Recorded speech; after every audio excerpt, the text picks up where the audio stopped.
Meanwhile, on the dance floor. Up next, we have our very own Midnight Diva, coming to give you one of her classic disco hits from 1976. Put Your Love on Me. Mary and David pushed their way through the crowd. Excuse me. Girl, move! Where are your clothes? Jack! Jack hides behind different people in the crowd. Jack! Are you sure they came here? Yes, they left the flyer outside the damn house. I do not feel comfortable in here. Please, David. Just imagine you're in the boys' locker room. Jack! That would explain all the jock straps I'm seeing. It looks like we got some visitors in the church tonight. Mary, who is he talking about? Who do you think? Just smile and wave. Jack, over here. Buddy sneaks Jack into the bathroom. Now, we all know the house rules. Testify. All new members must give a testimony. Damn, the $10 entrance fee wasn't enough. No. We're not looking for a membership. We're just looking for our son. We're really worried and we want to find him before something happens to him. Oh, something definitely is going to happen to him when I find him. David, you're not helping. We just want to make sure he's safe. Why wouldn't he be safe here? This is family. Family? David. No, I'm sorry. Half of everybody in here looks underage. And the other half looks married, coked out, or just sick. So we can do this my way, which is I can collect my son quickly and quietly, but we can call the authorities and see what charges they can muster out of this hellscape. Please excuse my husband. He has a temper. Well, please let your husband know that we are not his children. And this is not his house. I would think twice about calling those authorities, too. Some of them are our clients. See, sir, you underestimate how big we are and how small you can get when you're scared. David takes a step to Reverend. Excuse me? Oh, you feel that, don't you? It's like looking into a mirror, isn't it? Like staring at yourself. Imagine what you could have been if you gave in to those urges. David, we're not going to find him if we pick fights. What would have happened if you gave in to those dreams you had as a young buck? Those fantasies, those desires. Poor David. How much did it cost you to become the man that you are? As David pushes Reverend and raises his fist, Maggie enters. Mama doesn't condone fighting in her love shack. Midnight Diva! Hello, everyone. Maggie? Amani Evergreen, when your father finds out I about hear the this. people were looking for the Midnight Diva.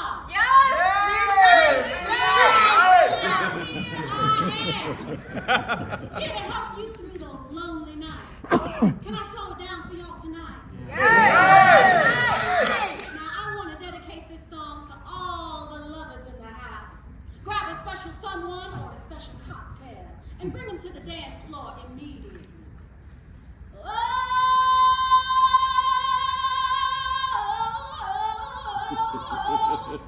Meanwhile, in the bathroom. Heartbreaks and promises, I've had more than my share. Midnight Diva strikes again. I'm tired. Hey, you slow dance? Come. Put your hand on my shoulder. Look, what else is there to do? You can't leave. They're playing this slow-ass music, and your parents can't come in here. The door is locked. You're safe. Now come here. One hand on my shoulder, the other on my palm. Good. Now follow my lead. Step and step. Right? Don't look down. And breathe.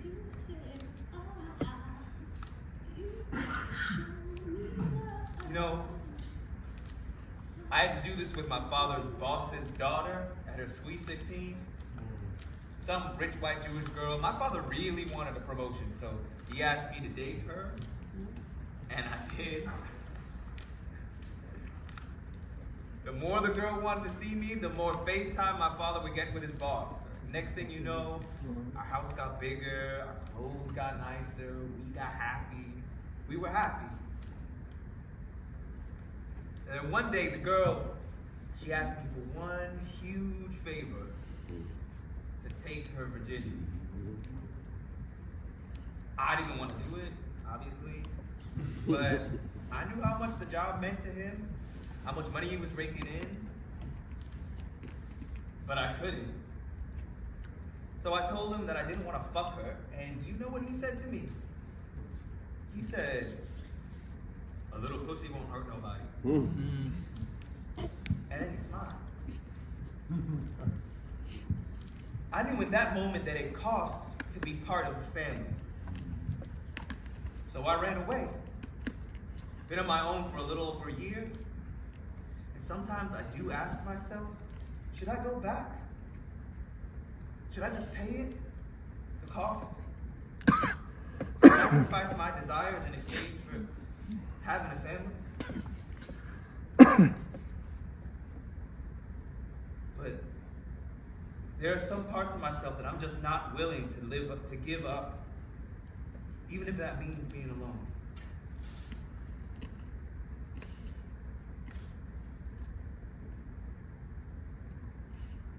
I guess right now we got each other, huh? And hey, it didn't cost us a thing, did it? Meanwhile, on the dance floor. Thank you!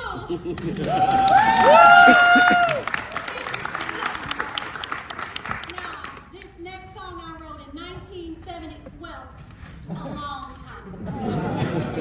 It's about my dog. Amani, what the hell is Jack? He's And what the hell is wrong with you? Bringing him, do you know what could have happened to him? With all due respect, sir, Jack has been having the time of his life here. Mary, you better talk some sense into him. Little girl, you and I both know the only reason I didn't call your father down here is because he would have turned this place into a tabernacle. I know, and I'm sorry for dragging Jack into this, but y'all wasn't doing him any favors. Excuse me. Jack has more talent and more heart than I've ever seen, than any of us have ever seen. He made a whole group of people dance. He brought people together. And all you two focus on is what he can't do. I mean, you treat him like he's afflicted with something. When really, he's got a gift. Jack enters from the bathroom unnoticed by David. Gift? What are you talking about? Gift. I have a son who cannot stand still for 2 seconds. It takes him multiple hours to finish a test, weeks to write one essay. Do you know what kind of future he will have? Do you think any college will accept him? Do you think any job will hire him? God forbids he runs into the wrong people, the police. He can't even talk. Honey. No. I am raising a retard in a world that is killing us in record numbers. He won't be safe. Do you really think I give a fuck about him dancing? David. What? Everyone notices Jack. Jack. through the dance floor, through the green room, Jack! through the back door, the alleys and the streets. Jack runs until he reaches the train tracks, sweating, heaving, hurt, thinking of the cost of living with a family like his own, thinking of the cost of living in a world like his own. His father was right. Jack could not speak, could not stay still. Who would hire him? Who would even listen?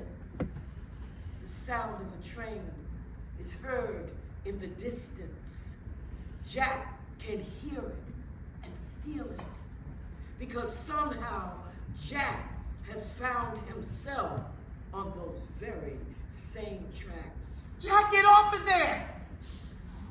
Baby, he didn't mean it. You know your father loves you. Just come home and we can talk about it. Jack, get off the tracks. He didn't mean what he said. I know, sweetie. He's just scared. We're all scared. We'll all figure it out. The train sound gets louder. They all hear it. Jack, you need to listen to me. Damn it, Jack, this is not the time to be stupid. You need to shut up right now. But seriously, you're not helping. I know. I know you think I'm just showing his dreams. I am helping him. Amani, you grew up without a mother because of her dreams. And I will not grow old without a son. David, Step wait! off the tracks. Jack sees the lights of the train.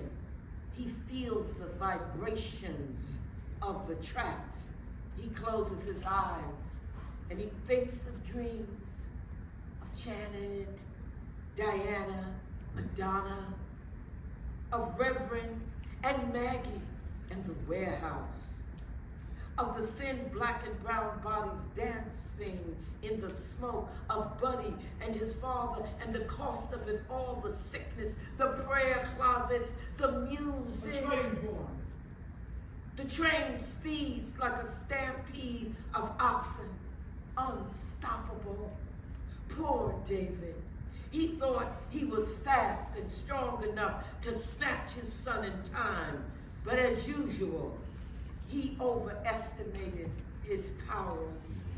The train wanted Jack, and Jack wanted that train. So for the first time in his life, Jack stood still. Ah! The sound of a train speeding by is heard. Lights flash as Jack gives his own ballet of stillness amongst the strobes. End of part 2. Part 3, beginning again. We are back to the warehouse. Reverend is at the line. Maggie, Buddy, Amani, and Mary are dancing with the ensemble. David watches with a drink in his hand. Everyone except for David is in joyful spirits. It is a celebration. Dance, children, dance! Whatever you do, do not stop moving. Jack your body. Move your body. Listen to that music coursing through your veins. Hear this message and feel Jack's spirit. That's love. That's house. And it's all free.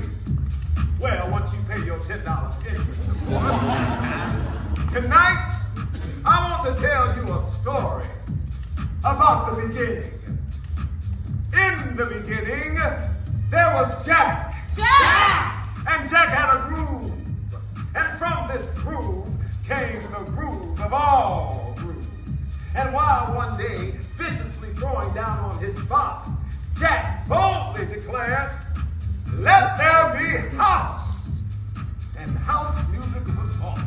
Yay! I am, you see, I am the creator, and this is my house. Yes. And in my house, there is only house music. But I am not so selfish, because once you enter my house, it then becomes our house, and our house music. And you see, no one man owns house, because house music is a universal language, spoken and understood by all. You see, house is a feeling that no one can understand unless you're deep in the vibe of house. House is an uncontrollable desire to jack your body. And as I told you before, this is our house and our house music. This is our house! And in every house, you understand, there is a keeper. And in this house, the keeper is Jack. Jack! Jack! Jack! Now, Jack! some of you might wonder, who is Jack? And what it is that Jack does. Jack is the one who gives you the power to jack your body, Jack is the one who gives you the power to do the snake. Jack is the one who gives you the key to the wiggly worm. Jack is the one who learns you how to walk your body. Jack is the one that can bring nations and nations of all jacked up together under one house. You may be black, you may be white, you may be Jew or Gentile. It don't make a difference in our house. And this is the beginning. Woo!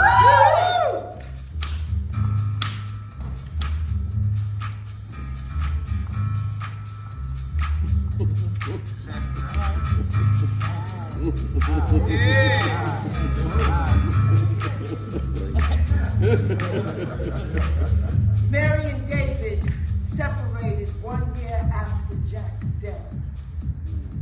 Mary is now a regular at the warehouse. She dances alone most nights, but she's learning to fall in love with the music again. David has found a support group of fathers who lost their sons. He mentors at the Y. Sometimes he sees Jack's face in a crowded room. Once a month, he comes to the warehouse to watch Mary dance. He thinks she doesn't know. Maggie went to Amani's piano recital that summer in a sun hat and shades. Sister Lindell asked her for her autograph after the show. Buddy is teaching Amani to DJ and produce her own music. Amani wants to make dance music just like her mother. And her father approves of the dream. Yes, her father, the preacher, the dreamer, the orator, the storyteller. He was touched by the whole thing, by Jack's journey. He knows intimately the cost of following one's calling. So the preacher man in his three-piece suit made a vow to tell Jack's story to anyone who would listen, in hopes that anyone in need of a home, if a community can find one without cost, without sacrifice, and they all live happy ever after. They all live.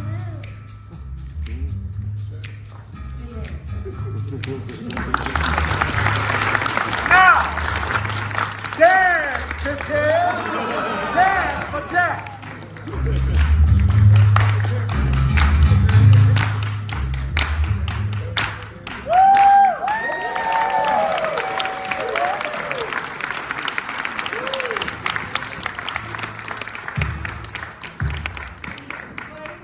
Beginning of party.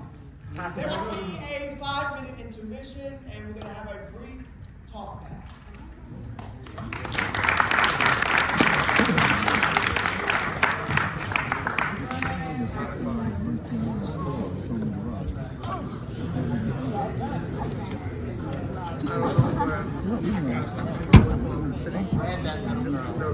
Okay.